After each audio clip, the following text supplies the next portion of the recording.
Hello friends, ഇന്ന് നമ്മൾ കഴിക്കാൻ പോകുന്ന പുട്ടാട്ടോ. വെരി ഹെൽത്തി ഫുഡാണ്. അതിനകത്ത് പുട്ട് നമ്മൾ ഡെയിലി കഴിക്കണ വേറെ ഒരു അസുഖവും കാര്യങ്ങളും ഒന്നും ഉണ്ടാകുന്നില്ല. കാരണം അതിനകത്ത് ഓയിലോ കാര്യങ്ങളോ ഒന്നുമില്ല. നമ്മൾ സ്റ്റീമിലല്ല ഇത് ഉണ്ടാക്കുന്ന പുട്ട്. അപ്പോൾ നമുക്കതിന് വെറൈറ്റി ഒരു ടേസ്റ്റാണ്. അപ്പോൾ പുട്ട് കഴിക്കുകയാണെങ്കിൽ പക്ക ഡെയിലി പുട്ട് കഴിച്ചു. പുട്ടും പഴവും, പുട്ടും കടലയും, പുട്ടും ബീഫും, പുട്ടും മാമ്പഴവും, ഒത്തിരി വെറൈറ്റി ഉണ്ട്. പുട്ടും ബീഫ് ഇന്ന് കഴിക്കുന്ന പുട്ടും ബീഫും കേട്ടോ. ഞാനെൻ്റെ കുഞ്ഞിനെ കൊണ്ടാണ് ടേസ്റ്റ് ചെയ്യിക്കുന്നത് കേട്ടോ.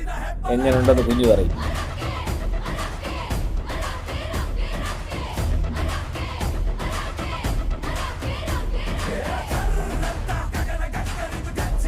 ആവി വറക്കുന്ന ബീഫാട്ടോ, ചൂട് ബീഫാട്ടോ. ചൂട് ബീഫും ചൂട് പുട്ടുമാട്ടോ.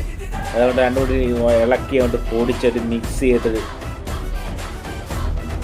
ഒരു പിടിയുണ്ട്. മിക്സ് ചെയ്തിട്ട് ഒരു പിടിയുണ്ട്. സ്വർഗം മാമ, സ്വർഗം. എൻ്റെ കുഞ്ഞു കണ്ട പുട്ടിൻ്റെ ഒരു സൈഡ് അങ്ങോട്ട് പൊട്ടിച്ചങ്ങോട്ട് വെച്ചു. ഒരു ബീഫിൻ്റെ കഷ്ണം അതിനകത്തോട്ട് വെച്ചിട്ട് അവിടെ കുഴച്ചോട്ട് വായിലോട്ട് വെച്ചു. അപ്പോൾ അറിയാം അവിടെ ടേസ്റ്റ് ഒക്കെ ഉണ്ടെന്ന്. അപ്പോൾ അവൾ പറയും, സൂപ്പർ സാധനം, സൂപ്പർ സാധനം, ഒരു രക്ഷയില്ല.